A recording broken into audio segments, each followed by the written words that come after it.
ဒီကနေ့ညတော်တော်ခန္ဓာကိုယ်ရှိဖို့လာတဲ့ရှင်တော်ရပြားမဟာကရုဏာတော်အာယုပြုကဒီကျိုးကွယ်ဆိုအသောဝရဏပနာမအဘိဓဂါထာကိုယေစုပူဇော်ခြင်းဖြင့်စတင်ရအောင်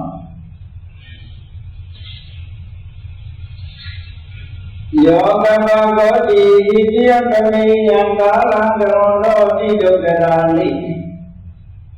ခေရံကတောလောကဣဒယနာသောနမောမဟာကရုဏိသတ္တတတ္တာယောနာသောဝိနိယပြာစွာသတ္တဝါဤချမ်းသာစီးပွားလာတောင်းတဘုံပေါင်းအားဖြင့်နာခအမြင်ညာခြင်းရှင်တော်မြတ်ဗျာ၏တမ္မောတိဟိဂရေကဝါဒီတဲ့တေချာလို့ဖြင့်တော်လဲအမေမြေယံဤတိုင်းတာဘုရားရဲ့ကမစွမ်းနိုင်ပါတော့ကာလလေးအပင်ခြေတိတ်ကိုရှိကြသောကာလကတောလောကဣဒယတတလောကဤအကျိုးစီးပွားအလောကအတိဒုက္ခရာဥစ္စာတရှိတဲ့အိမ်မှာမိတ္တကြီးမှသမီးတာနဲ့တခြားစနေသမင်းကြီးကျက်တိထဝေငါလည်းအစုလုံးခဲ့ရသောအမှုတော်ကိုကရုဏာဘုရားရှင်ရဲ့ဤတန်ပြုကိုအထုတော်မူရသည်ရှိ၍ခေရလည်းရှိရလုံးအသက်ဆုံးရဲ့နှလုံးစိတ်ဝံကိုဤပြမခြင်းတို့ကတောဝနာတိပညာစွာရောက်တော်မူခဲ့ရအရှာလေးသည်မဟာကရုဏီကတ္တတဝါမြတ်ယဝေကာကေသနာရှိခေမဟာကရုဏာရှင်ဖြစ်တော်မူသောတဏ္ဍတဝိညာဏစွာသတ္တဝါဤချမ်းသာစီးပွားလာတောင်းတဘုံပေါင်းအားဖြင့်နာခအမိညာကျိုးရှင်တော်မြတ်ဗျာအားနမောယိကြောင်းကြောင်းအမှုရောဤကရောယောကျိုးရှိခိုးခြင်းသည်အတုဘဝတုစင်စစ်မသွေဖြစ်ပါစေတည်း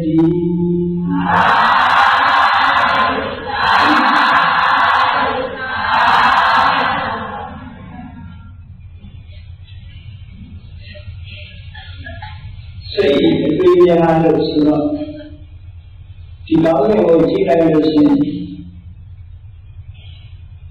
စိတ်နဲ့အသေးဆိုတာဆောင်ရွက်မှုရှင်မတူဘူးစိတ်ကတခြားအတွေးကတခြားဆိုတဲ့အတိတ်ပဲလားစိတ်ကအတွေးလို့စိတ်အတွေးလို့ပြောလိုက်တာနဲ့ဒီတိုင်းနဲ့လောကလူတွေကချင်းနေကြတာစိတ်နဲ့တွေးရတဲ့ဒီလိုပဲလို့ဒီလိုအောင်းနေကြတယ်သို့တော့စိတ်အသေးရအဘိဓမ္မာသဘောကိုသိချင်တယ်ဆိုလို့ရှိရင်အာယုံကိုသိတဲ့စိတ်ကလေးကတမျိုးဆိုစိတ်မှာပြီးကြပြီးတော့ဖြစ်ပေါ်လာတဲ့စေတနာဆိုတဲ့သဘာဝတရားတွေကတမျိုးစိတ်စေတသိက်မျိုးခွဲခြားပြီးတော့ပြောတဲ့အခါမှာစိတ်ရဲ့အတွေးဆိုတဲ့ကဏ္ဍထဲမှာအတွေးဆိုတာစေတသိက်တစ်ခုရဲ့နာမည်ပဲလို့ဒီလိုအောင်ရမှတ်ရတယ်နော်အဲ့တော့စိတ်ရဲ့အတွေးလို့ဆိုတာဟာစိတ်ကဆောင်ရွက်တာတော့မဟုတ်ဘူးစိတ်ရဲ့အတွေးဆိုတာအားလုံးဘုရားဘာသာဝင်သူတော်တွေကတော့အတွေးဆိုတဲ့စကားလုံးကိုပါဠိဘာသာအားဖြင့်အနည်းဆုံးပြောရင်ဝိတက်ညာဝိတက်တရားတွေလို့အိပ်ပြောဘူးတဲ့လူကြီးတွေပြောတော့ကြားမကြလိမ့်မယ်နော်ဝိတက်ဆိုတာအတွေးကိုပြောနောက်လည်းရှိပါတော့ကြည့်လိုက်တဲ့ဆိုရင်လည်းသမ္မာသင်္ကပ္ပဆိုတဲ့နာမည်နဲ့ဟောတာရှိတယ်မှန်ကန်စွာတွေးတောစေခြင်းမှန်ကန်စွာတွေးတောခြင်းဆိုတဲ့သမ္မာသင်္ကပ္ပဆိုတာပါအဲ့တော့သင်္ကပ္ပဆိုတာကဝိတက်ဆိုတာနဲ့ဟာ စကလုံးချင်းမတူပေမဲ့သဘာဝတရားတစ်ခုတည်းကိုပေါ်ပြတာအရှင်ကျူပဲဒီတဲ့ပုံပြောအဲ့တော့ဘုန်းကြီးတို့တွေရဲ့စိတ်မှာအတွေးတွေရှိတယ်လို့စိတ်ကတခြားအတွေးကတခြားဒီလိုပခြားပြီးသိဖို့လိုတယ်နော်မှန်ပါဗျာအဲ့ဒီကြတော့စိတ်ကိုဖြေရှင်းအောင်လုပ်တဲ့အခါမှာတချို့အတွေးတွေကိုထိန်းချုပ်ပေးဖို့လိုတယ်တချို့အတွေးတွေကိုအားကောင်းအောင်လုပ်ဖို့လိုတယ်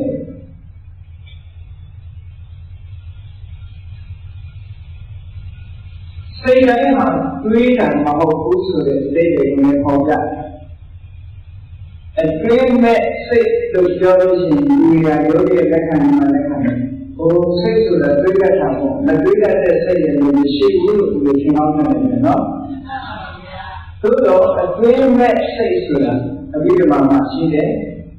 စာပေလိုပြောရင်အဝိတ္တကစိတ်အဝိတ္တကဆိုတာအတွေးမပါတဲ့စိတ်အဲ့ဒီအတွေးမပါတဲ့စိတ်ကိုဖြတ်ပြီးနှမျိုးခဲ့တဲ့အခါမှာသဘာဝအဝိတ္တကသင်္ကိုယ်ကအတွေးမဲ့တဲ့စိတ်မျိုးတစ်ခုဘာဝနာဗလအဝိတ္တကကျင့်ဆောင်တဲ့ဘာဝနာစွမ်းအားကြောင့်အတွေးမဲ့သွားတဲ့စိတ်ကတစ်မျိုးလို့ဟောအတွေးမဲ့စိတ်ဆိုတာရှိသေးတယ်နော်မှန်ပါဗျာစိတ်တိုင်းတွေးတယ်လို့မထင်နဲ့မတွေးမဲ့ငြိမ်းနေတဲ့စိတ်မျိုးလည်းရှိသေးတယ်နော်အဲ့တော့အဘိဓမ္မာလောရာပြောမယ်ဆိုရင်တွေးတောတဲ့စိတ်ဟာတွေးတောမှုနဲ့ရှင်တွဲပြီးတော့ဖြစ်ပေါ်တဲ့စိတ်ဟာ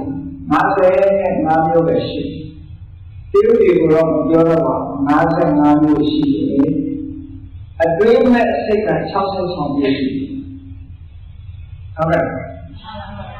အတွေးနဲ့စိတ်က55အတွေးမဲ့စိတ်က66အတွေးမဲ့စိတ်က66အဲ့ဒီနှစ်ခုပေါင်းလိုက်လို့ရှိရင်စိတ်127ဆိုတဲ့ခဏကိုရမယ်နော်အဲ့တော့လောကကြီးမှာစိတ်တိုင်းမှာတွေးနေတာအတွေးမဲ့စိတ်ဆိုတာကိုအာရလည်းလက်ခံဘုရားမြတ်စွာဘုရားတော်ကာလတော့ကဘုရားမြတ်စွာဘုရားခေတ်သေးပေါ်တဲ့နိကန္ထနာတဗုဒ္ဓဆိုတဲ့ဆရာကြီးရှိဒီကနေ့အိန္ဒိယမှာတော့ခြေဝါဒကိုခေါ်နော်ခြေဝါဒဒီကနေ့အိန္ဒိယနိုင်ငံမှာဆောင်းကားနေတဲ့ရှိတဲ့ဘာသာတရားတွေသူတို့သာပေရဆိုရင်တော့မဟာဝေရဝဋ္ဌမာနမဟာဝေရသူနာမည်ကပါဠိသာပေရတော့နိခန္ဓနာတဗုဒ္ဓလို့သူတို့ခေါ်တယ်အဲ့ဒီနိခန္ဓနာတဗုဒ္ဓကအတွေးမဲ့စိတ်ဆိုတာကိုလက်ခံစိတ်မှန်တဲ့အတွေးရှိတယ်လို့လက်ခံတခါတော့ဘုရားမြတ်စွာရဲ့ဥပဒကတူဖြစ်တဲ့စိတ်ဓာတ်တူးဆွဲစိတ်ဓာတ်တူးရဲဆိုတာလူရဲ့ဘုရားကြောင့်လေသို့တော်လည်းတရားတော်နဲ့ပတ်သက်ပြီးတော့တရားကောင်းကောင်းဟောတတ်တယ်ဟောပြောကောင်းတယ်အကြည့်ကဉာဏ်ရှိတယ်အဲ့ဒီစိတ်ဓာတ်တူးခြင်းကဒီကံကတာဘုရားနဲ့ပြီးတဲ့အခါကျတော့ဒီကံကတာဘုရားကမြေဘောဓဘာဘုရားကအကျိုးမဲ့စိတ်အဝိတ္တကအဝိသသာသမာဓိအတွေးမပါတဲ့သမာဓိရှိတယ်လို့ဘောဓဘာဘုရားဟောတယ်အတွေးမဲ့စိတ်ဆိုတာဟောတယ်စိတ်ဆိုတာအတွေးနဲ့မှဖြစ်တယ်အတွေးမပါတဲ့စိတ်ဆိုတာမရှိနိုင်ဘူးဘယ်နဲ့လဲစိတ်ဓာတ်တူတွေဒါကြီးရောအတွေးမဲ့စိတ်ဆိုတာအတွေးမဲ့သမာဓိဆိုတာကိုယုံကြည်ရလားလို့ဆိုတော့ဒီမိလိုက်တဲ့စကားကိုသိချင်ယုံရလားလို့ပြောတာနော်ယုံကြည်ရလားလို့မေးတဲ့အခါကျတော့စိတ်ဓာတ်တွေနဲ့ပါပြောလို့ဆိုအတွေးနဲ့စိတ်ရှိတယ်ဆိုတာသူမယုံပါဘူးတဲ့အခါမယုံပါဘူးလို့ပြောတဲ့အခါကျတော့ဒီကတဏ္ဍဗုဒ္ဓက ခေါင်းလေးမော့ခါလေးကော့ပြီးတော့ငါပြောလို့ကြည့်ခေါရမရဲ့တတိသားဖြစ်တဲ့ဟောဒီစိတ်ကသူရွှေကတောင်မှအတွေးမဲ့စိတ်ဆိုတာလက်မခံဘူးဒီလိုလို့ပြောနေတယ်သူကြောက်အောင်ပြောတယ်သူစကားမှတ်နေပေါ့အဲ့ဒီကမှာစိတ်ဓာတ်တွေကဘာရှင်းကြတယ်ဆိုလို့ရှိရင်သူကိုယ်တိုင်ဟာဒုတိယကတတိယကသုခကဆိုတဲ့အဘဒချင်းတွေကိုရှင်းပြီးတော့ဒီသံတွေကိုရရှိထားလို့ဒီတမာရီမျိုးတွေသူကိုယ်တိုင်အချိန်ချင်းရောက်ရှိရရှိခံစားတာဖြစ်တယ်။ဒါကြောင့်မို့လို့အတွေးမဲ့သမာဓိအတွေးမဲ့စိတ်ဆိုတာသူကိုယ်တိုင်သိတယ်လို့သူကပြောတာယုံနာမဟုတ်ဘူးသူကိုယ်တိုင်သိတာဟုတ်ကဲ့သူမယုံဘူးဆိုတာသူကိုယ်တိုင်သိတယ်လောကမှာသူတွေကကိုယ်တိုင်မသိရင်သူပြောနဲ့လက်မခံရဘူးလားကိုယ်သိတာမဟုတ်ကိုယ်သိတာမဟုတ်ဆိုစာထဲမှာပါတယ်သူကပြောတာဟိုဒါလည်းလက်ခံရတယ်လေအဲ့တော့စိတ်ကသူတရားရတယ်မယုံဘူးဆိုတာအတွင်းမဲ့စိတ်အတွင်းမဲ့သမာဓိရှိတယ်ဆိုတာသူကိုယ်တိုင်အချိန်ကြီးရရှိပြီးလို့ကိုယ်တိုင်သိတာဒါကြောင့်မယုံဘူးပြောတာပါလို့ဆိုဒီအတ္တနာတဘုရားအဲ့ဒီမှာချိန်ထားပါတော့စိတ်ဓာတ်သူတရားအလုံးကောက်ချစ်တယ်ဆိုပြီးတော့ဒါဖြစ်တယ်လို့ဆိုသူတရားကိုလက်ခံတယ်လို့ရှင်းသွားတာဟုတ်သူမျက်စိလဲသွားတာစိတ်ဓာတ်သူတရားအလုံးကောက်ချစ်တယ်ငါကတော့မယုံဘူးပြောပြီးတော့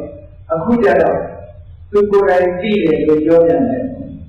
အဲ့ဒီတော့စိတ်ဓာတ်သူတွေကသူ့ကိုစိန်ခေါ်တယ်ဆဲလဲတော့တယ်ဟောဟုတ်လို့ဆိုကဲယုံနာတဲ့စိတ်ကသူ့လားမတူဘူးလားတူယုံနာဆိုတာကိုမသိပဲနဲ့သူပြောပြီးတော့လက်ခံရတာယုံနာကိုယ်တိုင်သိတာကျတော့ယုံနာမဟုတ်တော့ဘူးလေယုံတဲ့အဆင့်ကိုလောလာပြီဒါကြောင့်ကိုယ်တိုင်သိတာဆိုတော့နိဒာနန္ဒဘုရားဘာမှမဖြေရှင်းနိုင်တဲ့နောက်ဆုံးရှုံးပေးလိုက်ရတယ်။အဲဒီမှာသူတို့ရေးတာရှိတယ်နော်။အဲဒါကြောင့်ဘုန်းကြီးတရားချင်းတွေဆိုတဲ့ပြိတ္တအတွေးနဲ့စိတ်ရှိတယ်လို့အတွေးပဲစိတ်တွေလည်းရှိတယ်ဆိုတာကိုမှတ်ထားပါနော်။အဲဒီအတွေးကိုချောင်းနိုင်ရဘုန်းကြီးတို့တွေတွေးတဲ့နာရှိတယ်လို့မတွေးတဲ့နာတွေလည်းရှိတယ်။အဲကြောင့်မို့လို့စိတ်ရဲ့အတွေးများဆိုတာကိုလေ့လာဖို့လူတိုင်းအတွေးရတာကြီးပဲမတွေးတဲ့လူတွေကြောက်မှမရှိဘူး။ဒါမှအားဖြင့်အတွေးမဲ့စိတ်ကြီး10ခုပဲရှိတယ်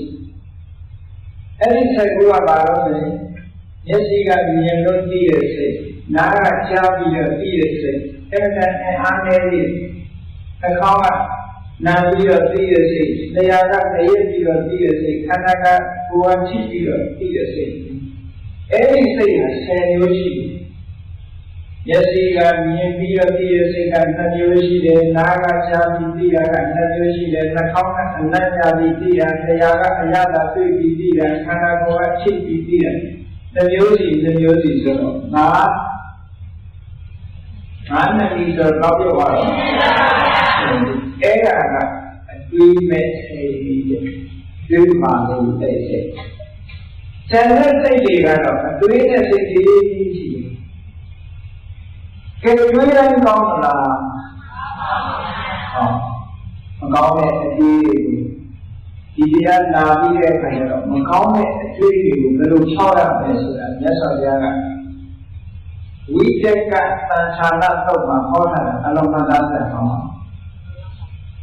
ဘုရားမြတ်စွာကိုယ်တော်က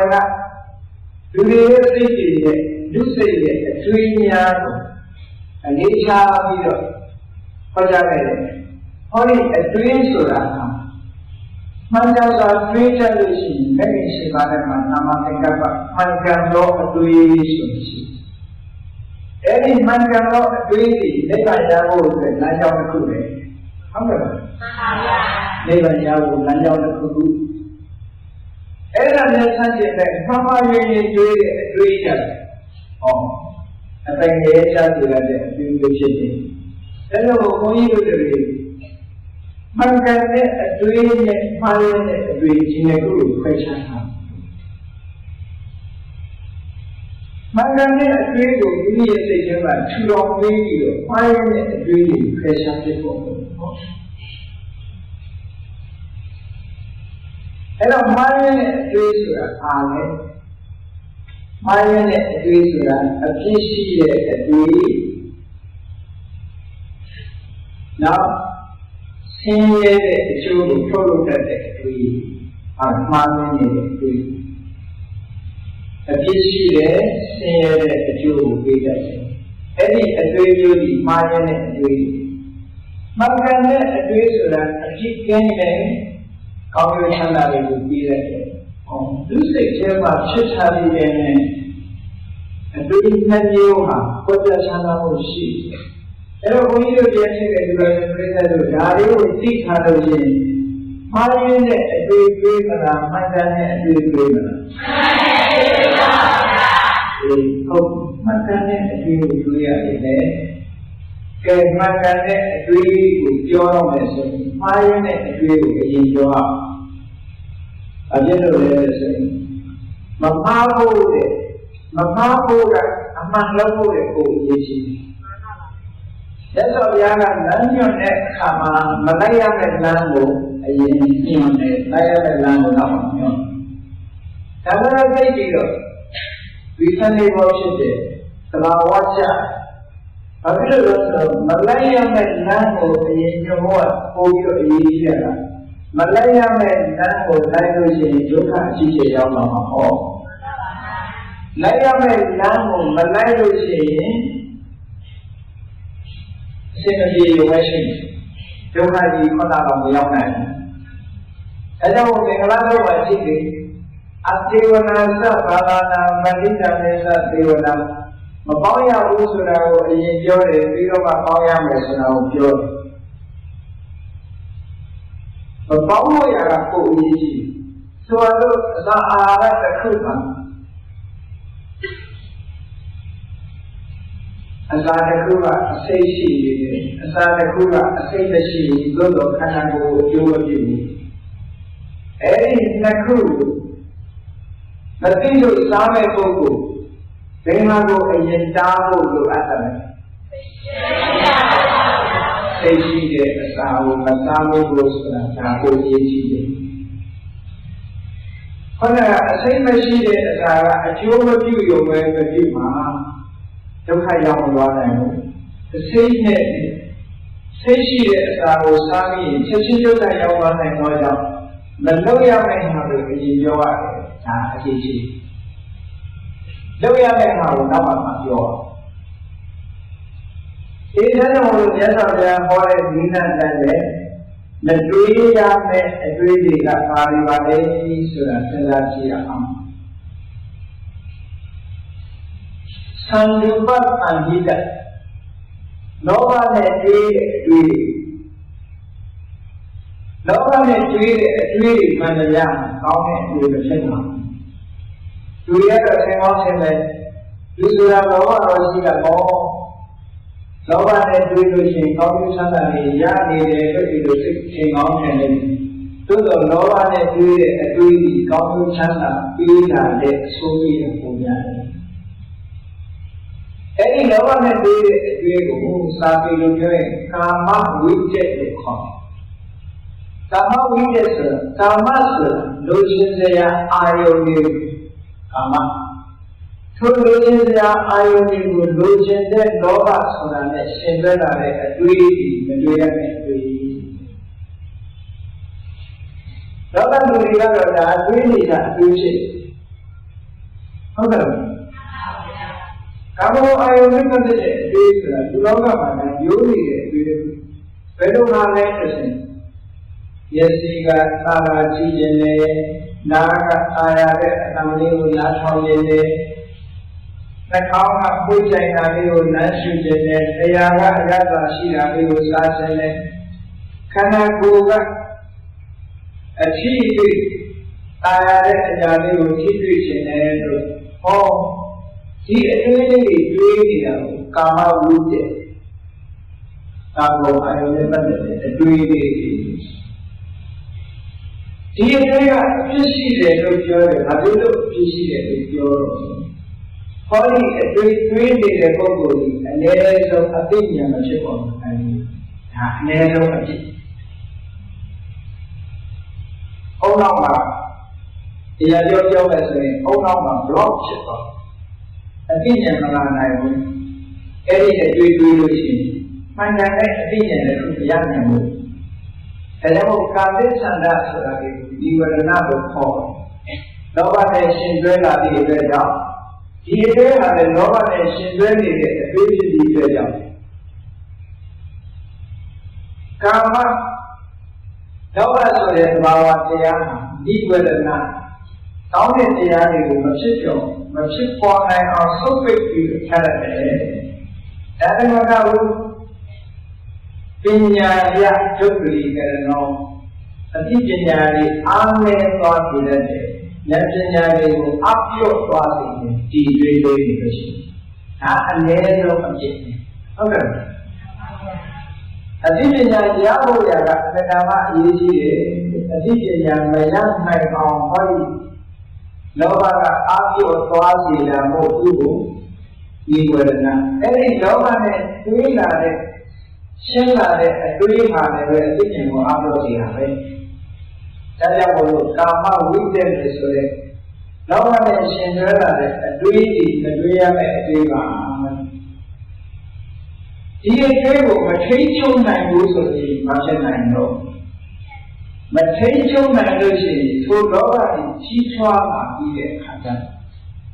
နောက်ဆုံးမှာရာဇဝမှုတွေကျူးလွန်လာတဲ့ကိုယ်ပစ္စည်းတွေကတရားပစ္စည်းကလိုချင်တယ်ဆိုတာရှိအောင်ဖြစ်တယ်။လောကမှာဒီလိုချင်တဲ့လောဘတွေကအတွေးကြောင့်ရှင်းသန်ထားဆိုင်လာတာဖြစ်တယ်။တွေးပြီးကိုလိုချင်လာနေတယ်။ဟုတ်ကဲ့။စဉ်းစားပြီးလောဘကအရှိန်တက်ပြီးစဉ်းစားပြီးလောဘအရှိန်တက်လာနေတယ်။ဒါကြောင့်ဒီအတွေးချင်းဒီအဝိဇ္ဇအဖြစ်ရှိတဲ့ဒုက္ခဝိပါကဆင်းရဲတဲ့အတွေ့ကိုသိဒုက္ခလို့ဆိုတဲ့နေရာသတ္တနာတွေခက်ခဲတွေကြုံရတဲ့ဓာတ်ဆိုတော့နော်အဲ့ဒါတွေကိုဖြစ်ပေါ်စေနိုင်တဲ့ဒါကာမဝိတ္တခေါ်စာပြီးရတယ်လောဘနဲ့ရှင်သလာတဲ့အတွေ့အကြုံကမတွေ့ရတဲ့အတွေ့အကြုံအဲ့ဒါခုမှလောဘနဲ့ပတ်သက်လာလို့ရှိရင်ပစ္စည်းလိုချင်မှုပုဂ္ဂိုလ်နဲ့ပတ်သက်ပြီးခင်မင်မှုစသဖြင့်လောဘနဲ့ရှင်တွဲလာတဲ့အတွေးမှန်တရားတွေကောင်းကျိုးချမ်းသာတဲ့ဆင်းရဲဒုက္ခအကျိုးပေးတယ်။နောက်တစ်ခုမတွေးတဲ့အတွေးကဘာလို့ဆိုရင်ဇာဘာထဝိတ္တဒေါတုပ္ပအနိတ္တဒေါသနဲ့ရှင်တွဲလာတဲ့အတွေးကဲကျက်တဲ့ကြရတဲ့ပြိတ္တာတွေကိုအဖို့စဉ်းစားကြည့်စိတ်ဆိုးတဲ့အခါတွေးတဲ့အတွေးနဲ့စိတ်ကြီးနေတဲ့အခါတွေးတဲ့အတွေးတွေ့ရလားမှန်ပါဗျာဒီဒေါသနဲ့တွေးနေတဲ့အတွေးတွေသူရဲ့စိတ်ကိုငြိမ်းချမ်းမှုကိုမပေးနိုင်တဲ့အပြင်တစ်ခါသားကိုရံလို့ဖို့ပဲတွေးနေတယ်ဟုတ်ကဲ့မှန်ပါဗျာကိုမကျေနပ်တဲ့ပုဂ္ဂိုလ်ရောက်ကိုအမြဲတမ်းရံလို့ဖို့ပဲတွေးနေတယ်ဟောဒီတွေးလို့ပါကောင်းတဲ့အတွေ့ကိုဘာလို့ဖြစ်နေလဲအဲ့ဒီအတွေ့ကိုနာဘာဒဝိတ္တလို့ခေါ်ပါမယ်အာယုန်ကိုတွေးပြီးတဲ့အခါမှာမကျေနပ်တယ်ဆိုတဲ့နေရာမှာပုဂ္ဂိုလ်ကိုမကျေနပ်တာကတစ်မျိုးတက်မဲ့ကိုမကျေနပ်တာကတစ်မျိုးရှိတယ်လူရဲ့စိတ်ဟာအလုံးဆန်းကျယ်တယ်တက်ရှိကိုမကျေနပ်တာဖြစ်တယ်လို့ပဲတက်မဲ့ပေါ်မှာလည်းမကျေနပ်ဖြစ်တတ်သေးတယ်နော်ဒါကြောင့်မို့လို့အာကာကဝတ္ထု9မျိုးလို့ဆိုတဲ့အချိန်မှာတက်မဲ့နဲ့ပတ်သက်ပြီးဆက်လိုက်လို့ရှိရင်10မျိုးဖြစ်သွားလူရဲ့စိတ်ထဲမှာအခြေခံနဲ့ဖြစ်ဖို့ရအတွေးဒေါသနဲ့ပတ်သက်လာလို့ရှိရင်စိတ်ထဲမှာဆွဲမှတ်ပြီးတော့တေးထားတဲ့အတေးဘယ်နှခုရှိလို့9ခုရှိတယ်ဟောတက်ရှိနေတဲ့ပတ်သက်လာရင်9ခုရှိတယ်9ခုကိုအလွယ်မှတ်ဖို့ရပြောမယ်ဆိုလို့ရှိရင်ဒီပုဂ္ဂိုလ်ဟာငါရဲ့အကျိုးမဲ့ကိုအရင်ကလည်းလုပ်ခဲ့တယ်အခုလည်းလုပ်နေတယ်နောက်လည်းလုပ်အောင်မှာပဲဒေါသနဲ့တွေ့တဲ့အတွေ့အအဲ့လိုက်တွေ့ရတော့ဒီလူဟာ ငါရဲ့အကျိုးမဲ့ကိုအရင်ကလည်းလုပ်ခဲ့တယ်ငါအကျိုးမဲ့ပြည့်စည်အောင်အရင်ကလည်းလုပ်ခဲ့တယ်အခုလည်းလုပ်နေတယ်ကြောင့်လည်းလုပ်မှာပဲမကြည့်နိုင်ဘူးဖြစ်ဒါကတော့ခုဖြစ်သွားငါလုပ်ခင်တဲ့ပုဂ္ဂိုလ်ရဲ့ပြည့်စည်နေတာဆုံးရှုံးမှုကိုအကျိုးမဲ့တွေကိုအရင်ကလည်းလုပ်ခဲ့တယ်အခုလည်းလုပ်နေတယ်နောက်လည်းလုပ်မှာပဲဒါကတော့ငါနဲ့မတည့်တဲ့ပုဂ္ဂိုလ်ကိုမြောက်ပင်ပေးပြီးကောင်းကျိုးချမ်းသာတွေရအောင်ဒီလူကကူညီနေတယ်အရင်ကလည်းကူညီခဲ့တယ်အခုလည်းကူညီနေတယ်နောက်လည်းကူညီအောင်မှာပဲဟောအားလုံးပေါင်းလိုက်တော့ဘယ်လိုဖြစ်လဲဟုတ်ပါဘူးဒေါသနဲ့တွေးတဲ့အတွေးတွေအဲ့ဒီဘက်ကိုခြေပြုတ်သွားခြေပြဲသွားတယ်လူတော်ကမှဒါတော်တော်များများကိုယ့်ကိုယ်ကအတွေ့အကြုံရှိကြနေတာလေကုလူစေတီမှာဆိုအတွေ့အကြုံရှိနော်အဲ့ဒီအတွေ့တွေကဒေါသနဲ့ပတ်သက်တဲ့အတွေ့တွေဒါကိုအာရဏဝိဘိုးမျိုးလို့ခေါ်တယ်နောက်တစ်ခုတတ်မဲ့နဲ့ပတ်သက်တာကြတော့ပါတော့ကြည့်တချို့လူတွေကခလုတ်တိုက်လို့ရှိရင်အဲ့ဒီခလုတ်ထိတ်ဆိုးတယ်နေပူလို့ရှိရင်လည်းနေပူရမှာစိတ်ဆိုးနေတိုက်ရင်လည်းတိုက်ရမှာစိတ်ဆိုးဒီပူရလည်းပူရမှာစိတ်ဆိုးစိတ်တူတဲ့သူကမြင်မြင်နဲ့စိတ်တူနေတာဟုတ်ကဲ့ဒေါသနဲ့ပတ်သက်လာတဲ့အတွေးကိုကြီးတို့ဒီမှာဒီမှာကြီးတယောက်စိတ်တူပုံလေးကိုပြောပြဘယ်လိုစိတ်တူဒီတရားဝင်ကြီးကိုခံတဲ့ဖို့ဆိုတာရွက်ရည်ရည်တဲ့နဲ့တရားဝင်ကြီးကိုခံတဲ့ဖို့ဆိုတာဒီလာမရွက်ကဖက်လို့ရလေကြီးနေတဲ့အခါကျတော့ရည်စည်းရတဲ့တန်တော့လေကိုတော်ပြီးတော့မသွားနိုင်ဘူးမသွားနိုင်တော့ဘာလို့လဲကုန်းပေါ်ဆင်းပြီးလေကိုကျိုးနဲ့ချီပြီးတော့ခါကိုကျိုးနဲ့ချီလမ်းလျှောက်ပြီးလေကိုဆွဲရအဲ့ဒါကိုဆန်တဲ့ရတယ်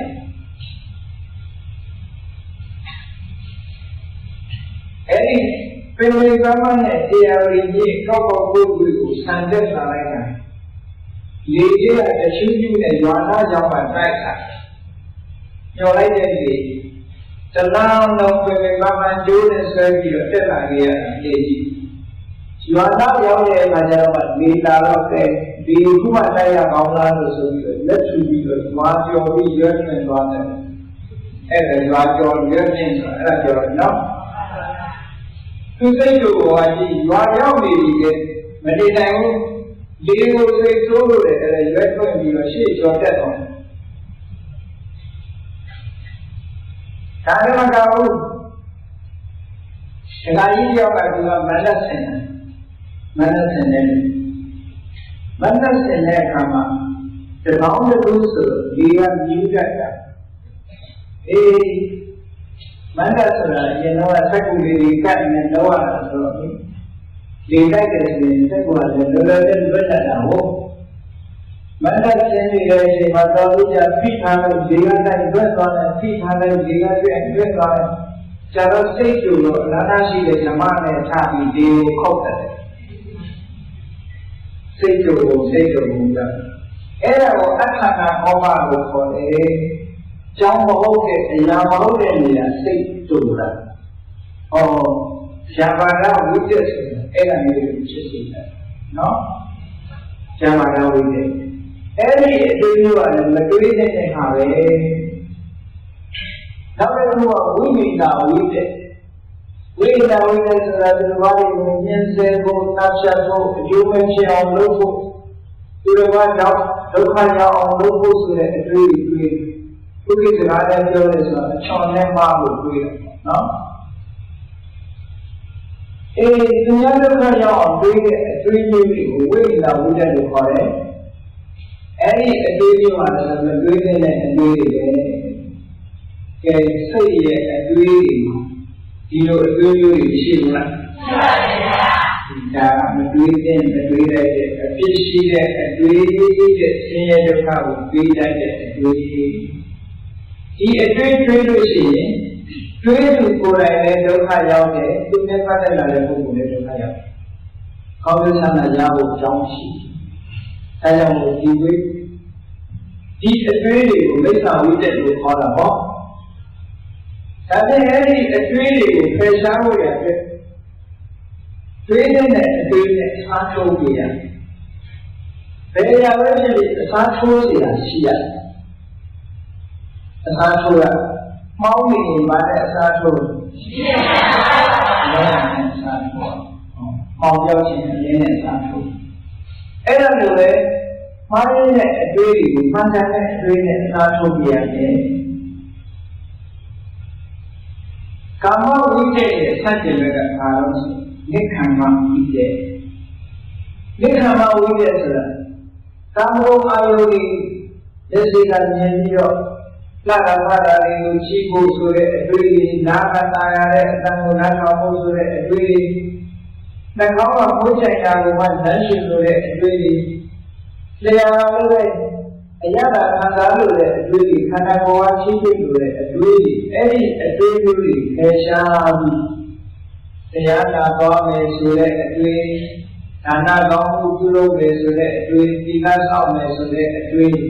ကမ္မထမ်းတရားအားထုတ်မယ်ဆိုတဲ့အတွေ့လေးရောမရှိဘူးလားရှိပါရဲ့ဗျာဒီမှာအတွေ့မတူဘူးတော့ဒီနေ့တော့ဇာတ်ကောင်းမှုဇာတ်နဲ့ရှိမယ်တရားပွဲမသွားသေးဘူးဆိုတဲ့အတွေ့လေးလည်းရှိမယ်ဟုတ်ကဲ့မှန်ပါဗျာဇာတ်တော့ကောင်းမရှိတော့ဘူးဒီနေ့တရားပဲသွားသွင်းမယ်ဆိုတဲ့လူရောအဲ့လိုအတွေ့ရှိတဲ့လူရောမရှိဘူးရှိပါရဲ့ဗျာအတွေ့အကြုံမတူဘူးနော်မှန်ပါဗျာ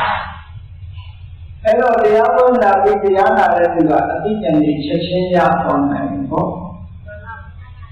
ကောင်းပြီမှန်ကန်တဲ့အတွေ့အကြုံကိုကျိုးပြုဒါကြောင့်မှန်ကန်တဲ့အတွေ့ကကာမဂုဏ်အာယုန်တွေထဲမှာပျော်လို့တဲ့အတွေ့ပုံပဲကာမဂုဏ်အာယုန်တွေကိုမျက်စိမျက်နှာတွဲပြီးတော့ကောင်းတဲ့အလုပ်တွေလုပ်မယ်ဆိုတဲ့အတွေ့အကြုံတွေးလာပြီးဆိုလို့ရှိရင်ဒီပုဂ္ဂိုလ်ကအနာဝိဇ္ဇာအဖြစ်ကင်းလာရောကဒုက္ခဝိပါကဆန်းလာတဲ့အကျိုးတွေကိုဟောဒီအတွေ့အထုတ်လို့ပြနေတယ်။ဒါကြောင့်မို့လို့နိက္ခမဝိကျက်ကောင်းတဲ့အတွေ့တွေနော်။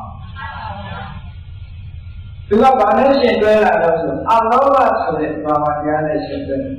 အလောဘဆိုတာလောဘရဲ့ဆန့်ကျင်တဲ့လောဘကိုဖယ်ရှားခြင်းနိုင်တဲ့ဘာဝတရားတစ်ခု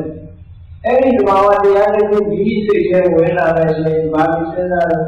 လူကိုတတ်ဖို့လေးစိတ်ကူးလာတော့ကိုကြီးရဲ့စိတ်ကြီးဝင်လာတယ်ဟောဒီပစ္စည်းကိုဆုံးလို့ခြင်းနဲ့အများနဲ့ share လုပ်ခြင်းနဲ့ဆိုတော့ကုသိုလ်စိတ်ကြီးဝင်လာ generosity လို့ခေါ်တာဟောအဲ့ဒါကိုပေါ်လာတယ်အဲ့ဒါကနိခမဝိတ္တနောက်ထပ်တွေးရမယ့်အတွေ့အကြုံကမှန်ကန်တဲ့အတွေ့အကြုံကဘာလို့ဆိုအပြာပါဒဝိတ္တမေတ္တာနဲ့ရှင်းလာတဲ့အတွေ့ခုနကမုန်းကြီးတဲ့အတွေ့နဲ့တွေ့လာလို့ရှိရင်လူလည်းမုန်းကြီးတာပဲသဘာဝတရားတွေတက်တဲ့တွေပေါ်မှာလည်းမုန်းကြီးတာပဲမုန်းကြီးတဲ့အတွေ့တွေကညာပါဒဝိတ္တအဲ့ဒီအမုန်းတရားကျင်းတဲ့နှလုံးသားနဲ့အများတတ်တော်တွေချမ်းသာကြပါစေဘုသူကိုကူညီရမယ်ဒုက္ခရောက်နေတဲ့လူကိုကူညီခြင်းနဲ့ကောင်းကျိုးချမ်းသာတွေလိုလားတယ်ဆိုတဲ့အတွေးကြီးနဲ့ကျွေးလိုက်တာမအေးချမ်းဘူးလားအေးချမ်းပါဗျာအေးချမ်းတယ်မေတ္တာနဲ့ပြေးတဲ့အတွေးအပ္ပဘာကဝိတ္တလို့ခေါ်တယ်အများတတ်တော်တွေရဲ့ကောင်းကျိုးချမ်းသာတွေညှော်ပိုးပြီးတော့တွေးနေတဲ့အတွေးအဲ့တော့အားလုံးချမ်းသာကြပါစေစိတ်ကလည်းတွေးတယ်နှုတ်ကလည်းပြောတယ်လက်ကလည်းလောက်ကပေးတယ်ဟောကောင်းကျိုးချမ်းသာတွေရခြင်းဒီမိဒီကောင်းတဲ့အတွေ့ကိုတွေးကြည့်တဲ့ကြောင့်ကောင်းတဲ့စကားပြောလာတယ်ကောင်းတဲ့အလုပ်တွေလုပ်လာတဲ့ကြောင့်မိမိကိုယ်တိုင်လည်းအကြည့်ကင်းတဲ့ကောင်းကျိုးချမ်းသာတွေလည်းရတယ်သူတစ်ပါးလည်းကောင်းကျိုးချမ်းသာတွေရသွားတယ်ဟောဒီကိဟုတ်ကဲ့မှန်ပါဗျာကောင်းကျိုးချမ်းသာတွေရသွားတယ်ဒါကြောင့်မို့ဒါကတွေးနေတဲ့အတွေ့နောက်တစ်ခုကအဝိမိတ်တာဝိတ္တကကရုဏာနဲ့တွေးတဲ့အတွေ့အကျဉ်းနာနဲ့တွေးတယ်သူတော်ကိုရဲရဲဆက်ဆက်လုပ်ဖို့သူတော်ဒုက္ခရောက်တာကိုကြည့်ကျင်တဲ့အတွေ့မျိုးမဟုတ်ဘဲနဲ့သူတော်ကိုမညှင်းဆဲပဲနဲ့အလုံးစေဒုက္ခကလွတ်မြောက်ကြပါစေဒုက္ခရောက်နေတဲ့လူဘယ်လိုကယ်ရမလဲ ဘယ်လိုအားပေးရမလဲဘယ်လိုကူညီရမလဲမဖြစ်မလို့ဖြစ်နေတဲ့ပုဂ္ဂိုလ်ဘယ်လိုကူညီရမလဲဘယ်လိုအားပေးရမလဲစိတ်သက်သာနေတဲ့ပုဂ္ဂိုလ်ဘယ်လိုကူညီရမလဲဘယ်လိုအားပေးရမလဲလောကကြီးမှာသာဗျာတော်ပြချုံးနေတယ်လိုအပ်နေတဲ့ပုဂ္ဂိုလ်ဘယ်လိုမျှတပြီးတော့ခံစားရမလဲဆိုတဲ့အတွေးလေးတွေကကောင်းတဲ့အတွေးမဟုတ်ဘူးလားမှန်ပါဗျာကရုဏာနဲ့တွေးတဲ့အတွေးလေးအဲ့ဒီအတွေးလေးရှိလာတဲ့ပုဂ္ဂိုလ်တယောက်ဒီဒုက္ခရောက်နေတဲ့ပုဂ္ဂိုလ်လိုအပ်နေတဲ့ပုဂ္ဂိုလ်တွေကိုကိုညီဖို့ရဝန်လေးပါမလားသိပါပါဗျာဒီလောကကြီးမှာကူညီရတယ်ဆိုတာအဲ့ဒီအဝေဒနာဝိတ္တကြောင့်ကူညီတာဒုက္ခကူညီတာဆိုတော့ဒီလောက်ကိုလည်းကျွန်တော်ဒီလေးဒုက္ခတွေကူညီရတယ်ဒီမျိုးလို့ရေဘေးဒုက္ခတွေကူညီရတယ်ဒီတဲ့လို့ရေဘေးဒုက္ခတွေကူညီရတယ်ဟောဒီအတွေ့အကြုံတွေကြောင့်ကူညီတာနော်အဲ့ဒါအောင်းနေတာဝိတဲ့တွင်းတဲ့နဲ့အတွေ့ကဲစိတ်ရဲ့အတွေ့ကိုပြန်ပြောလိုက်မယ်စိတ်ရဲ့အတွေ့အကြုံတွေမကောင်းတဲ့အတွေ့ကသုံးဖို့မတွေ့တဲ့အတွေ့ကသုံးမျိုးကောင်းတဲ့အတွေ့အတွေ့တဲ့အတွေ့ကသုံးမျိုးတရားတဲ့တရားတွေရိတ်တဲ့မကောင်းတဲ့အတွေ့အကြုံဒီကံမှာပေါ်လာလို့ရှိရင်ဖယ်ရှားပြဖို့မလိုဘူးလားလိုပါရဲ့ဗျာဆက်တွေ့နေရင်သာဝိဇ္ဇအပြည့်ရှိပြီးဒုက္ခဝိပါကဆင်းရဲတဲ့အကျိုးတွေပေါ်လာနေတယ်ဒီလိုကြောင့်လို့ဒါတွေကိုဆက်တွေ့ဖို့မတော်ဘူးကောင်းတဲ့အတွေ့နဲ့အစားထုတ်နေတယ်ဟောဝိတကတနာနာတော့မှလက်တော်ကြတာဟောတာရှိဝိတကတနာနာတော့မှအကျိုးကိုလူချင်းချုပ်တယ်ဆိုရင်ဒီစနစ်ကိုပြီးဘယ်နဲ့တော့ချင်းချုပ်လို့မရဘူးနော်စိတ်ထဲမှာတွေးနေတဲ့အတွေးတွေကအလေးချင်းကဘယ်ဘက်ကများနေလို့ဆိုမကောင်းတဲ့ဘက်ကအလေးချင်းများနေမကောင်းတဲ့ဘက်ကအလေးချင်းတွေများနေတဲ့အတွက်ကြောင့်လောလောကူကူနဲ့မကောင်းတဲ့အတွေးတွေကနေပြီးတော့ရုပ်ထွက်ဖို့ဆိုတာနယ်ကိတာမဟုတ်ဘူးအဲဒါကိုမြတ်စွာဘုရားကဤစနစ်၅မျိုးပြီးတယ်မကောင်းတဲ့အတွေးတွေကနေရုပ်ထွက်ဖို့ရတဲ့ဤစနစ်၅မျိုးပြီးတယ်မြတ်စွာဘုရားဟောတော့အရဟံဖြစ်တဲ့တခုကိုရှင်းနေတဲ့ပုဂ္ဂိုလ်ကိုဥတည်ပြီးတော့ဟောတာရှင်းနေတာဘယ်ပုဂ္ဂိုလ်ပဲဖြစ်စေဟောဒီအတွေ့ကိုထုံးချင်းထိချုပ်ချင်လို့ရှိရင်ဒီလားရှင်းနိုင်ပါ့ဟုတ်ကဲ့ကိုယ့်ရဲ့မကောင်းတဲ့အတွေ့ကိုထိချုပ်ဖို့ရတယ်ဟောဒီလမ်းကြောင်းကရှောက်အောင်ခေကောင်းပြီအကြမ်းပြပြန်ပြောမယ်ဆိုရင်လူတွေရဲ့စိတ်ရဲ့အတွေ့တွေဟာလောဘနဲ့တွေးလာတာရှိတယ်ဒေါသနဲ့တွဲပြီးတွေးလာတာရှိတယ်မောဟနဲ့တွေးလာတာရှိတယ်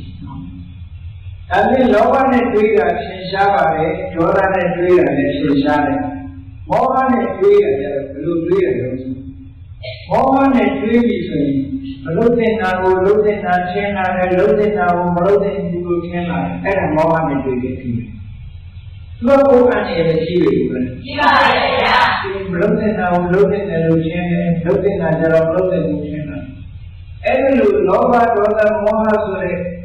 ဒီတရားတွေဥဆောင်လာတဲ့အတွေးမျိုးတွေအနေရှိတဲ့အတွေးတွေကောင်းပြီဘယ်လိုလဲလောဘနဲ့အတွေးတွေတစ်ခုပေါ်လာတယ်ဆိုတော့အဲ့ဒီလောဘနဲ့အတွေးတစ်ခုပေါ်လာတယ်ဘယ်လိုထိချုပ်မလဲဒေါသနဲ့ရှင်တွဲလာတဲ့အတွေ့အကြုံတစ်ခုပေါ်လာတယ်ဘယ်လိုထိချုပ်မလဲမောဟလို့ဆိုတဲ့တွေ့ဝေမှုနဲ့ရှင်တွဲလာတဲ့အတွေ့အကြုံပေါ်လာဘယ်လိုထိချုပ်မလဲရသော်ဗျာထိချုပ်ကိုထိချုပ်ပြီး၅မျိုးနံပါတ်1ကဘာလို့လဲမကောင်းတဲ့အတွေ့ပေါ်လာပြီဆိုလို့ရှိရင်အာရုံပြောင်းလိုက်ပါတယ်ဒါကနော်ဆက်မတွေ့တဲ့အကြောင်းဒါပြောအာရုံပြောင်းပြီးတော့ဖြည့်ရှင်းရမယ်။ဘယ်လိုအာရုံပြောင်းပြီးတော့ဖြည့်ရှင်းလို့ဒါကိုပြန်ပြီးတော့အာရုံပြောင်းဖြည့်ရှင်းပြီးဆိုတော့လူတရားပေါ်မှာတာယာနဲ့ဖြစ်ပြီးခင်ရွယ်လာတဲ့လောကနဲ့တွေ့တဲ့အတွေ့အကြုံဆိုတော့ဒီခင်ကသာသမီပေါ်မှာရှိနေပြတာတို့တူရှိကြတယ်ခင်ရတယ်ဟောအဲ့ဒါဝါရီပေါ်မှာနောက်ဆုံးမှာခွေးလေးကောင်ကိုဝေးထားတဲ့ခွေးလေးပေါ်မှာကြောင်လေးတွေပေါ်မှာခင်ပြတာကစ။အဲရောတဲ့လောဘဖြစ်လာပြီး သက်ရှိတတ်တော်ပေါ်မှာတာယာတဲ့ဖြစ်လာပြီးလောဘနဲ့တွေ့ဝင်လာပြီးတော့ဝင်လာရင်ဘယ်လိုရုပ်ထွက်လဲဒါပေမဲ့ပစ္စည်းပေါ်မှာရောမခင်လို့ဘူးဒီဇိုင်းကာလာလေးနဲ့လောတန်တာလေးဆိုရင်ကိုင်ရမဝေးရဖြစ်ဟုတ်လားအဝတ်သားဆိုတဲ့ fashion အသစ်ခင်ထားတဲ့ဟာလေးဆိုလို့ရှိရင်မိုးရဲ့အတော့ရကလေးဖြစ်တယ်ပစ္စည်းမှာလည်းပြောသူများကိုင်ကြည့်တယ်တော့ကြာပြီတချို့စီယောဇာပေါ်မှာတွေ့တာပေါ့သူများကိုင်ကြည့်ရင်ကိုချင်ဟုတ်တယ်ခုဒီလိုရဲ့ဒီလိုလိုက်တယ်ရှိသေးတယ်နော်အဲ့ဒါကသင်္ခါရပေါ်မှာတွေ့တာတယ်လို့အဲ့ဒါဆိုလိုတာကကိုကြီးရှင်းအောင်ပြောမယ်ဆိုရင်သက်ရှိပေါ်မှာတွေ့တာနဲ့သက်မဲ့ပေါ်မှာတွေ့တာတဲ့အတွေ့မျိုးဖြစ်လာတယ်သက်ရှိပေါ်မှာလောဘနဲ့တွေ့တာတဲ့အတွေ့ကိုအာနဲ့ဖြောင်းသက်မဲ့ပေါ်မှာတွေ့တာလည်းအာနဲ့ဖြောင်းအဲ့တော့ဗျာကနံပါတ်1အာယုံပြောင်းပြီးတော့ဖြောင်းကဲအာယုံပြောင်းဆိုလို့ပြောင်းရမယ်ဆိုတော့အခုတယောက်ပေါ်မှာချစ်ခင်တဲ့စိတ်တွေပေါ်လာပြီဆိုလို့ရှိရင်အဲ့တော့ဗျာကပါပေးလို့ရှိရင်အတုပကံချမ်းနဲ့ဖြောင်းအတုပဆိုလို့ရှိရင်မြန်မာပြည်မှာတော်နားလည်နေအတုပဆိုမတာချတာအောက်ပဲအဲ့ဒီလိုပြောတာမဟုတ်ဘူးနော်အတုပနဲ့ချောတဲ့ဆိုတာဥပမာပဲလူတယောက်ပေါ်မှာလှတယ်ချောတယ်လို့တွေ့တာလာပြီဆိုလို့ရှိရင်မလှဘူးမချောဘူးပြောစရာကောင်းတာတွေတွေ့ဒါပြောတယ်အဲ့ဒါဆိုလို့ရှိရင်ဒီအတွေ့ကထွက်သွားနိုင်တယ်ဆိုတော့လူတယောက်ပေါ်မှာတန်ရုံးရှင်ရှိဒီလမ်းမှာအောင်မင်းတွေ့တာနေတာကစနေကိုတွေ့တာလားမွေးရင်းကိုတွေ့တာလားခြေသေးလက်သေးကိုတွေ့တာလား32ခေါ်တာကချက်ချကြည့်လူပုံစံကြောက်တော့သံပင်ဝိညာဉ်ခြေသေးလက်သေးသွားအရင်အသားအကျော်အယိုးချက်စီတစ်ခုစီအသိဉာဏ်နဲ့ဖြတ်ကြည့်လိုက်တဲ့ဆိုတွေ့တာရရှိတယ်ရှိပါပါဗျာအဲ့ဒီနဲ့ချောင်းဒီတယောက်ပေါ်မှာတန်ရုံးရှိပြီးတွဲလာပြီးဆိုရင်အဲ့ဒါနဲ့ချောင်းအဲ့ဒါနဲ့ချောင်းလို့ရှိရင်ဘာဖြစ်လို့လဲအာရတဲ့ကြီးကပူတဲ့ပူလာပြီးတော့လောကမှာကာမတဏှာဆိုတဲ့ကြီးအပူဆုံးကိုပြောတာပေါ့ဘယ်လိုလောင်လို့ကိုယ့်ရဲ့နှလုံးသားကိုလောင်ဟုတ်ကဲ့မှန်ပါဗျာမိလောင်တာကအပြင်မှာလောင်တာကတစ်ခုတော့ဒါကမိတတ်တဲ့ဂတိတဲ့မိလောင်ရှင်ထဲမှာလောင်တဲ့မိဒီကြီးကနော်ဒီနောက်ဆုံးဘလောက်ပြအန်ရပေးလို့စူးစိုက်လို့ကိုယ့်ကိုတတ်သိတဲ့ချင်းဟောဒီကြီးကတောင်းကြမ်းသွားတယ်။ဒါကြောင့်မို့လို့တာမန်မဟုတ်ဘူးပေါ့စားတယ်ဒီကြီးကအဲ့ဒါကြောင့်မို့လို့ရသော်ဘုရားကအဖြေပေးတယ်ဘုရားမြတ်စွာဘုရားလက်ထက်တော်ခန္ဓာလည်းကဝိငိကဆိုတဲ့ရဟန်းတော်လေးတွေကငယ်ငယ်လေးလေးသာသနာတော်ဝင်လာတာရွယ်ရတဲ့ဆောင်းမှန်သွားဆောင်းသွားရင်ကနေပြီးတော့စက်ကုန်တွေပေါက်များလို့ချိလိုက်ပြီးတဲ့အခါကျတော့ကျေးဇူးရင်ကကပ်ပါတဲ့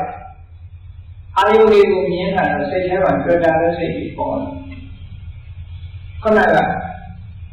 လူကျင်တဲ့လောဘအတွေးတွေတွေးလာပြီးတွေးလာကြတဲ့ကဒီကတတိချောင်းလိုက်ရင်အော်ဒီတွေးရတာဒုက္ခပြီးတော့မှာပဲဒုက္ခပြီးတော့မှာပဲဆိုပြီးတော့သူ့ရဲ့ဆရာရှင်အာနန္ဒာကြီးပြီးသွားပြီးတော့ဆရာတဲ့တပည့်တော်ရဲ့ရင်ထဲမှာသာဂပြီးပြီးလောင်းနေပါပြီတဲ့အာနန္ဒဝါကိုအာနန္ဒပြင်းရမယ်မိလောင်နေပြီတဲ့စပြီးဟုတ်ကဲ့မှန်ပါပါဗျာအဲ့ဒီမိလောင်တာကိုမိမထင်ရင်ဒုက္ခရောက်မှာနော်မှန်ပါပါဗျာရှင်ထဲမှာမိလောင်နေပြီတဲ့အဲ့ဒါကိုဘာနဲ့ပြင်းရမလို့ဆိုရှင်အာနန္ဒပြောဒီဘောဟုတ်တဲ့မြင်အမှတ်မှားနေလို့ဒီလိုဖြစ်တာပါပညာရဝိပရိယေတာစိတ်တန်တေဝိတ္တိဒီစိတ်ကမိကောက်ခံနေရတာနဲ့အတွေးမှားနေပြီအတွေးမှားတယ်ဆိုတာမလာတာကိုလာတဲ့ချင်းအဲ့ဒါအတွေးမှားတာဟုတ်ဘလာဝရောစရာကောင်းနေသူရဲ့ခန္ဓာကိုယ်ဟာတော့ရောစရာကောင်းမလဲဆိုတာကိုယ့်ကိုမညာမတာရှိရှိအဲ့ဒါမိုးလင်းလို့ရှိရင်တော့ပတ်တဲ့ရှင်ဝင်ဟုတ်လားဘာလို့မျက်နှာသိရတယ်ပါတိုင်းရတယ်အရေးကြီးတွေဆွမ်းရ သိက္ခာရများရှိသေးတယ်ရှိပါဘူးဗျာကဲကောင်းတာလို့ဆိုလို့ခန္ဓာကိုယ်ထွက်လာတဲ့ဟာသိက္ခာတဲ့တခုမှမရှိဘူးသို့တော်လည်းတွေ့ကြနေတာပဲဒီခန္ဓာကိုဒီလိုစဉ်းစားကြည့်လိုက်လို့ရှိရင်အိဋ္ဌာစီခန္ဓာကိုယ်ထွက်လာလို့ပွေးလို့ကြိုက်လို့ဒါတွေကတော့ပြင်းပြင်းနဲ့ထည့်ပြီးထားအောင်ပါပဲဘူးလို့ရှိအောင်တခုမှမရှိဘူးဟုတ်ကဲ့ဟုတ်ပါဘူးအဲ့ဒီပုံဆုံးပြရတာလေးရှိတယ်ပုံတခုမှမရှိဒီခြားတဲ့ဒါအကုကစဉ်းစားတယ်ဆိုအဲ့ဒါကိုပြောတယ်မတက်တဲ့တာကိုစဉ်းစားတာပြောမတက်တဲ့တာကိုစဉ်းစားကြည့်လေလူတွေကထွန်းစားတဲ့အခါကျတော့မိသားစုကိုလက်ဆွေနေနေချင်းတွေကြော်ရပါပါစားကြတော့ကြလူတွေကောင်မှအလှပပြင်းစင်ပြီးတော့စားကြတယ်မဟုတ်လားစားပြီးတော့ဗိုက်ထဲရောက်တဲ့အခါကျတော့နောက်ဆုံးကျတော့အောက်တော့တစ်ယောက်တော့မသွားလာနဲ့တက်တယ်လို့လားမတက်တယ်လို့လားတက်တယ်ပါဗျာအမှန်သင်ရှားတယ်ဒီအဲ့ဒီဟာနောက်ဆုံးအဆင့်ပြောလိုက်တာနောက်ဆုံးအဆင့်မဟုတ်ပဲအစာလေးတစ်ခုကပါဇက်ထဲမထည့်ခင်အချိန်လေးတော့တာတန်ရှင်းတယ်လို့သတ်မှတ်တယ်ပါဇက်ထဲထည့်ပြီးဒီဟောခါထည့်လိုက်ပြီးရော့အင်းစားလာတဲ့ဘူးစားတော့စားပါဗျာဒီမတိတဲ့ကလေးလေးတွေစားကောင်းစားမတိရင်ဘယ်သူမှချက်ခင်ခွင့်ပြုလို့စားအောင်ပို့ဘူးနော်ဒါလေးလို့ညွန်လို့လားကြိုက်လို့လားလို့ပါဗျာညွန်ပြကောင်းတဲ့စံချင်းချောင်းအဲ့ဒါတွေတွေးခိုင်းတာအတုဝပညာဆိုအဲ့ဒါတွေကိုကြည့်ခိုင်းတယ်။ဩပါဇက်ထဲနဲ့ရောက်သွားတော့ကတိရဲ့သင်္ချာရကြည့်လိုက်တော့လူတွေရဲ့ပါဇက်ထဲမှာတွေးတွေရှိတယ်။အမလေးပါဇက်ထဲမှာရှိတော့ဘူးမမညောဘူးမျိုးချနေကြတယ်ကိုတည်းကိုမယုံစိတ်ကလည်းတွေးကြည့်ပြီးပြန်တော့မလားဆိုရင်တော့ပါမလား။တော့ပါဗျာ။ဟုတ်ပါပဲ။ကိုဟာချက်ချင်းကြီးလွတ်သွားတာနဲ့တကယ်နဲ့အတုပဖြစ်သွားဟုတ်ကဲ့ကောင်းပေါ်ကတွင်လေးနဲ့ကြည့်လိုက်ပါအမလေးကောင်းပေါ်ကြတော့အယောင်မျိုးမျိုးဆိုးတယ်နော်အနက်ကနေပြီးတော့ရွှေရောင်လိုချင်တာနဲ့အနက်ကချီရောင်လိုချင်တာနဲ့နော်အယောင်မျိုးမျိုးဆိုးတယ်တပည့်တို့အဲ့ဒီအယောင်မျိုးမျိုးဆိုးပြီးတော့တသားကလုပ်နေတယ်ဆိုရင်ကိုယ်လေးကျင်တယ်သမင်းမခံနိုင်မှတွေ့တယ်ဆိုတော့စားလာဖြစ်မှာဟောတပည့်ကလည်းသူ့နေရာသူ့နေတော့ဟုတ်တယ်ရောင်ရောင်ရှိတယ်တခြားနေရာရောက်လာရင်သူကဆုံးဖြတ်ပစ္စည်းရဲ့ပါတော့တယ်မှန်ပါဗျာကဲအဲ့တော့မဖြစ်တယ်ဘူးဆိုတာမရှင်းရှားဘူးမှန်ပါဗျာရှင်းရှားတယ်လက်သေးလေးကလည်းလက်ပေါ်မှာရှိနေတဲ့အချိန်မှာအယောင်ပြောလို့ဆိုဒီဆိုမျိုးဆိုအမဲဆိုအရာဆိုရောင်ပြောလို့ဆိုအဲ့ပေါ်မှာကဲလက်ကနေပြီးချုပ်လိုက်တဲ့လက်သေးလေးတွေသိထားတယ်မှန်ပါဗျာသိထားတော့ဒုက္ခနာကိုလွတ်သွားတဲ့လက်နဲ့အဲ့တော့လွတ်သွားတဲ့လက်နဲ့လက်ပေါ်မှာရှိနေတဲ့လက်နဲ့ဟာတူတူပါပဲတူတူပဲနားစီတူတူပဲဒီတိုင်းနဲ့သို့တော်လူကြီးရဲ့စိတ်မှာတော့ပွားချပါမယ်ဟုတ်ကဲ့အဲ့ဒီသဘောတွေကိုဆင်ခြင်စဉ်းစားပြီးတာဟာအာရုံပြောင်းတယ်လို့ခေါ်တယ်လူတယောက်ပေါ်မှာအာရုံနဲ့ဖြစ်လာပြီဆိုလို့ရှိရင်အဲ့ဒီအာရုံပြောင်းတဲ့နည်းကြီးထွက်ပါအတွေ့ဖယ်ရှားဖြစ်တဲ့နည်းတွေလက်ဆောင်များအင်းကြီးကိုခေါ်အဉ္ဉဏ်နိဗ္ဗာန်မနတိကတ္တဗံအာရုံပြောင်းပြီးဖြစ်လိုက်ပါစရလို့ချင်းနေတဲ့အတွေ့မကဘူးဆိုတဲ့အတွေ့နဲ့အစားထိုးလိုက်လို့ရှိရင်ခုနလောဘတိလောဘနောက်ဆုတ်သွားပါလိမ့်မယ်ရင်ထဲကိုပူအောင်လုပ်နေတဲ့လောဘအငြိမ့်သွားတယ်ဒါဆေးတော့တော့ကလူတွေကဒီကောင်းရင်ဆေးလောက်တယ်ခုစိတ်နေကောင်းတာနဲ့ဆေးလောက်ဖို့လိုတယ်ဒါကလည်းပါဒီလိုဆေးမျိုးမရှိသူတို့ဒီမှာဘာလို့လဲ psychotherapist psychiatrist တို့ psychotherapist ဆိုတာမာနကြရဲ့စိတ်ရတဲ့စိတ်ချူမှုဆရာဝန်တွေပေါ့နော် psychotherapy ဆိုတာအဲ့ဒါစိတ်ကိုဆေးမကျွေးပဲတဲ့ခဏနေကိုလိုပြောပြီးလို့ပြောပြီးပြည့်တယ်အောင်ပြောနေတဲ့အဲ့ဒါ psychotherapy လို့ရသော်ဘုရားတရားတော်ကအဲ့ဒီလိုပြောလို့လည်းမဟုတ်ဘူးလုံးဝကောင်းကောင်းပူဇော်ပေးနေတယ်ဒါနဲ့ psychotherapy တည်းပဲဟောဒီ psychotherapy ကိုသူတို့ဒီမှာမသိလို့ရှိရင်သူတို့သုံးချမသိဘူးဒါဘုရားရဲ့ သူတို့စစိုက်ကိုကြတယ်ဒီလိုကောင်းနော်မကောင်းတဲ့အတွေ့ကိုကောင်းတဲ့အတွေ့နဲ့စားထိုးလိုက်ဒီအာယုံပြောင်းပြီးတော့စားထိုးတယ်လောဘဖြစ်နေပြီဆိုရင်အဲ့ဒီလောဘကိုဖယ်ရှားဖို့ရတဲ့ခဏကဒီလောဘဖြစ်နေတဲ့အာယုံတစ်ခုကိုစားထိုးပြီးတော့စဉ်းစားလိုက်ရင်ခဏကရှင်ဝိသီနာကိုရှင်အနန္ဒာပြောတယ်မြင်အတွေ့မှားနေတာအတွေ့တွေမှားနေတဲ့ကြောင့်အတွေ့ကိုပြန်ပြီးတော့တွေးလိုက်ပါအတုပါယစိတ်တံဘာဝိဟိမာတနုတ္တယမောဇဟာမဖြစ်တဲ့ဘူးဆိုတဲ့အရာကိုသိချာစဉ်းစားပြီးကြည့်လိုက်ပါဟောကြည့်လိုက်လို့ချင်းခန္ဓာကရင်ထဲမှာလောင်းနေတဲ့ကာမရာဂမီးငြိမ်းတော့ဆက်လောင်းလို့မရတော့အဲ့လိုမဟုတ်ရင်ဆက်လောင်းနေမှာပဲเนาะဒါကသက်ရှိတ attva ပေါ်မှာတန်ရောတဲ့နဲ့တွေးတဲ့အတွေ့လောဘတွေဖြစ်လာရင်ဒီလိုရှင်းရှင်းဒါပေမဲ့တတ်မဲ့သင်္ခါရတွေသူကပဲလက်ဝဲလက်စားတို့အဝတ်အစားတို့အိုးအိမ်တို့စသဖြင့်ကိုယ်သုံးတဲ့ပစ္စည်းတွေပေါ်မှာတန်ရောတဲ့နဲ့သိချင်းကြီးလောဘတွေသိဖြစ်လာရင်ဘာနဲ့တောင်းလဲဆိုရသော်ကြအဲ့ဒါကြတော့မမြဲဘူးတခဏလေးတွေသုံးရတာဆိုတဲ့အတွေ့အကြုံတွေထည့်ရှားပြပါကြည့်ရင်ဘလောက်ကောင်းတဲ့ဟာပဲဖြစ်ဖြစ်အဝတ်စားလေးတွေဝတ်တာဘယ်နဲ့ဝယ်ရမှာတော့ဟောင်းသွားဘူးလားဟောင်းပါဗျာပန်းလေးတွေတည်တရားနဲ့အပကံလာတဲ့ပန်းလေးတွေရှိတယ်ပန်းဟိုလေးချိုးဆိုင်တာအောက်ပေါ်ပန်းတာဘယ်လောက်ကြာမှာလို့ကြာအေးအဲ့ဒါကိုတွေးလိုက်ပါတွေးလိုက်လို့ရှိရင်ခေါင်းကသူ့ပေါ်မှာတွေးထားနေတဲ့ပန်းရောစီကိုရွတ်ချပါမှာသိချာ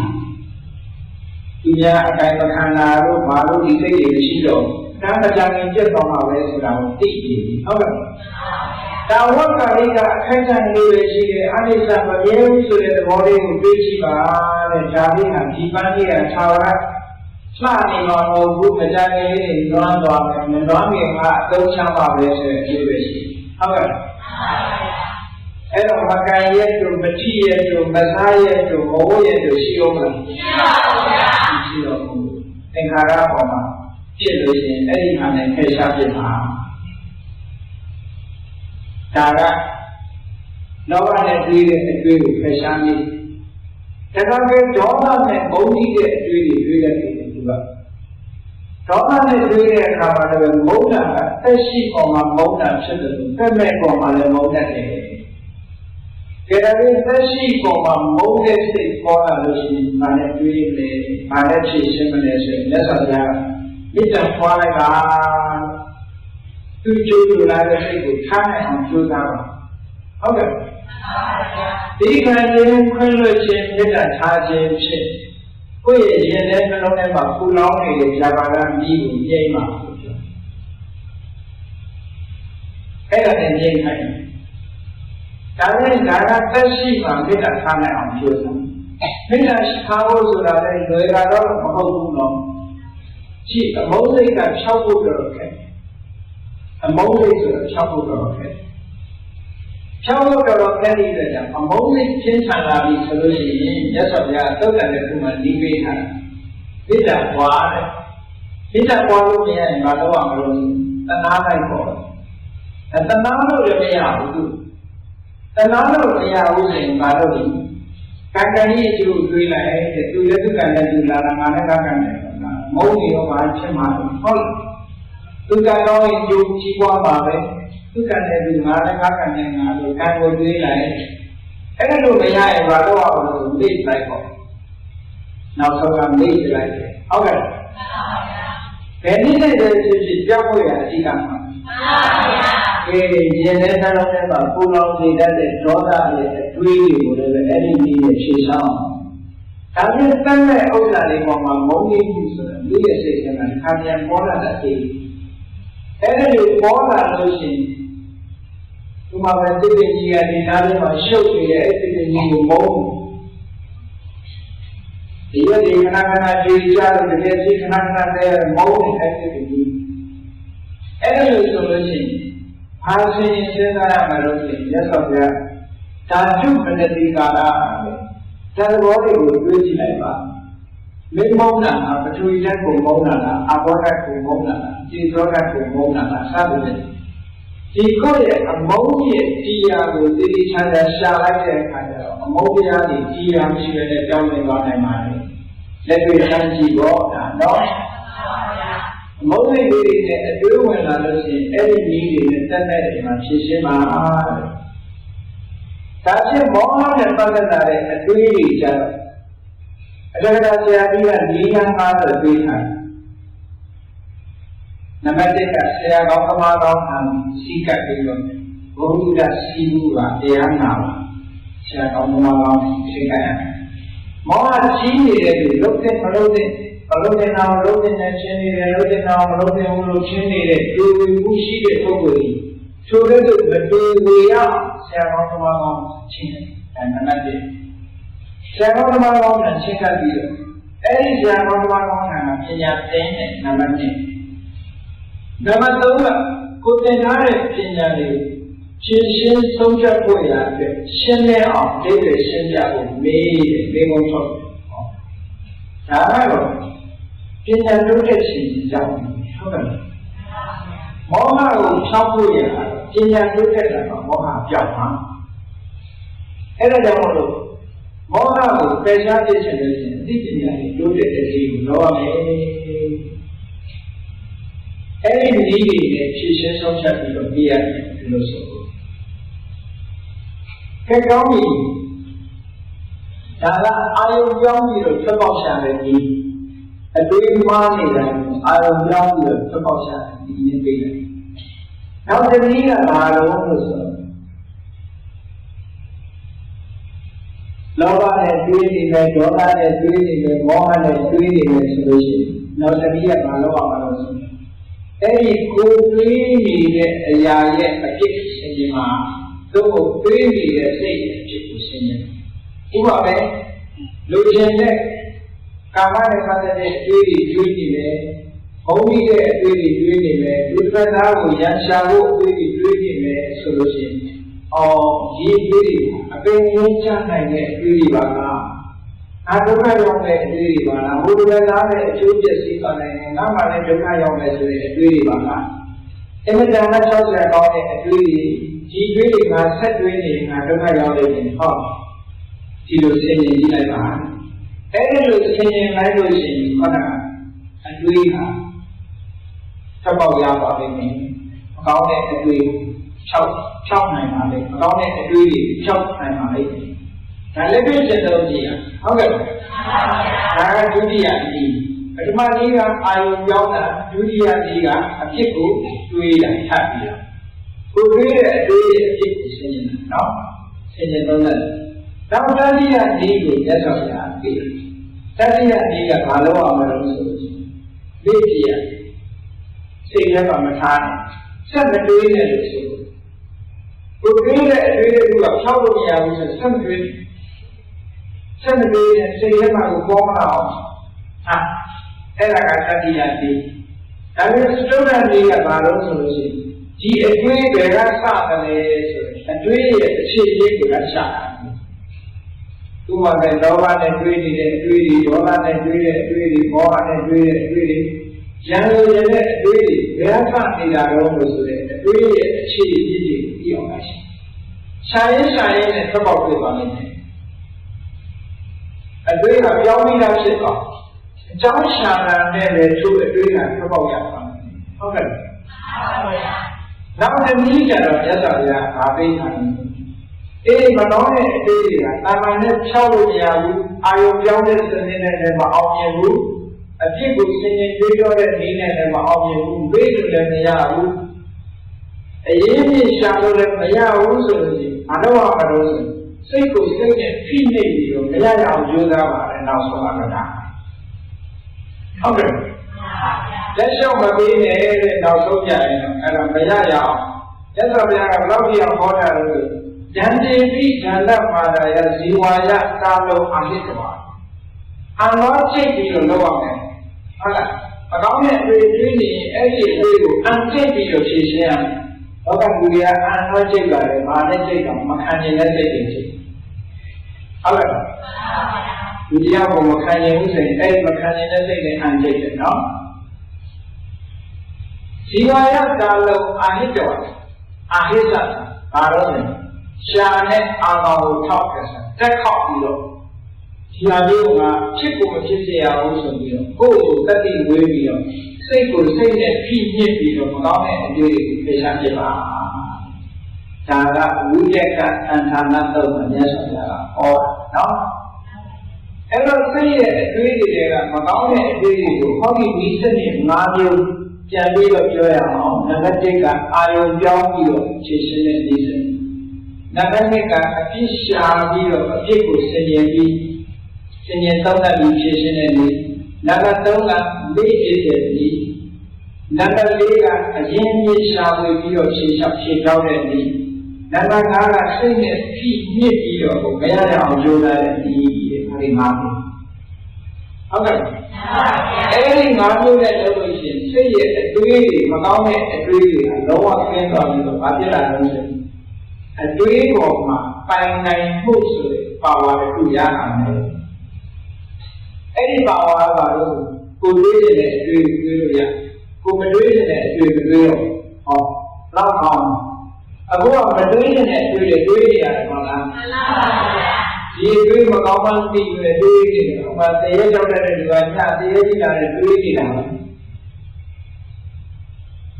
ကြောက်စရာအတွေးတွေးနေတာပဲလူတွေကဟုတ်တယ်လား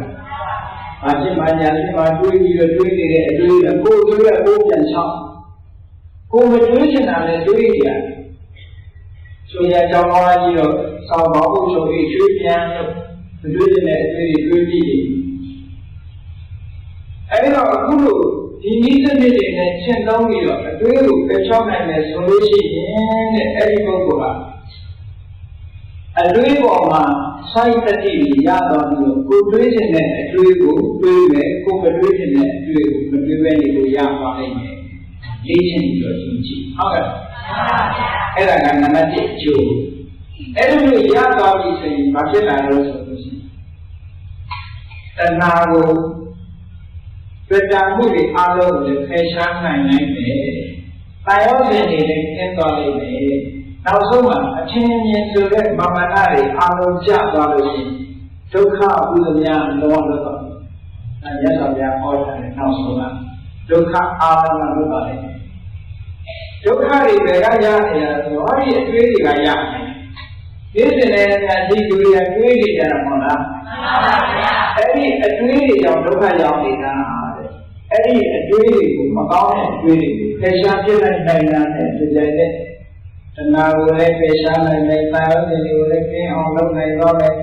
။မာနတွေကိုလည်းဖယ်ရှားပြနိုင်တယ်။အဲ့ဒီတဏှာတွေမာနတွေတာယောဇဉ်တွေကျင်းသွားပြီဆိုလို့ရှိရင်ဒီလောကမှာကျုပ်ရတဲ့ဒုက္ခမှန်တရားသံဃာတိုင်းမှာကျုပ်ရတဲ့ဒုက္ခမှန်တရားလုံးဝဆုံးသက်သွားပါလိမ့်မယ်။ဒါဟာစိတ်ရဲ့အတွေးများနဲ့ပတ်သက်တဲ့ဘုရားမြတ်စွာဘုရားရဲ့ဝိတက်ကသံဃာနာသုတ်တာတရားဒေသနာဖြစ်ပါတယ်။အဲဒါကိုဉာဏ်ရှိခင်ဒီလိုပြည့်တတ်တယ်။ဒီတဲ့နဲ့အမြမိမိတို့တဏ္ဍာမှာဖြစ်ဖြစ်တာရှိတဲ့စိတ်ရဲ့အတွေးများအတွေးနဲ့စိတ်အတွေးနဲ့စိတ်ရှိနေတဲ့ထဲကအတွေးနဲ့စိတ်တွေကထိုအတွေးတွေမှန်ကန်တဲ့အတွေးကိုတွေးခြင်းဖြင့်၎င်းမှားရတဲ့အတွေးတွေကိုဒီကံ90ဖြင့်ဖြည့်ရှင်းခြင်းဖြင့်၎င်းအတွေးတွေကိုထိချုပ်နိုင်ပြီးဆင်းရဲဒုက္ခကိုကိုယ်စီကိုယ်ကဆုံးသတ်အောင်ကြိုးစားအားထုတ်နိုင်ကြပါစေကုန်သတည်း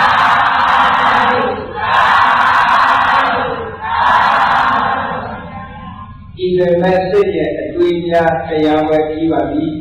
မေတ္တာပို့ကြရအောင်တတဝါများစွာဒီယံဝါသံဃာကြပါစေတတဝါများစွာဒီယံဝါသံဃာကြပါစေမေတ္တာရေးကြံစေကြံမှာစိတ်ချမ်းသာဒုရဆန္ဒပြပါစေဩလန္တဒုက္ခသင်္ကစာမေတ္တာပုံနေဒီသင်္ကမာမနောတရာတိတေတံဘဝယံဒုက္ခနက မေတ္တာပေါင်းလေးဒီသင်္ကမစုပေါင်းကိုအပိတ္တရကုရောင်ယူပါဝင်ကိုရမင်းနှင့်ရောင်ရင်ရှဲယုံပေါင်းဆောင်ရခြင်းကြောင့်ဒါပေမဲ့ကျွမ်းမဲ့အောင်ဆုံးလုံးစုံများစွာသတ္တဝါတို့သည်မနောတရပြင်းပြင်းရဲ့ဖြစ်စဉ်အေးကြည်ခြင်းသည့်ရေစဉ်ပြည့်ပြင်းစိတ်နှလုံးဤဟူသောရေအိုင်ကြီးအတွင်း၌ဒုက္ခပေရာစင်ကြဝဠအေယจิตာတာယာပွင့်လုံးချမ်းသာဒုက္ခတည်ဟူသောကိုယ်ရာကြာမန်တို့သည်ဘောလန္တဝန္တရှင်ဤဟုမုံတူလည်းရဲ့ခြေလူဝဲကြုံကုဝိညာပေါင်းသည်ဖြစ်၍ဒုက္ခရာတရားလေးတဲ့ရောရှင်းသင်ကြပြီးဒီဟုသောယန္တတို့သည်ဘဝကြံပြုကောင်းသောမသိချိန်တိုင်း၍နေကြပါစေကုန်သတည်း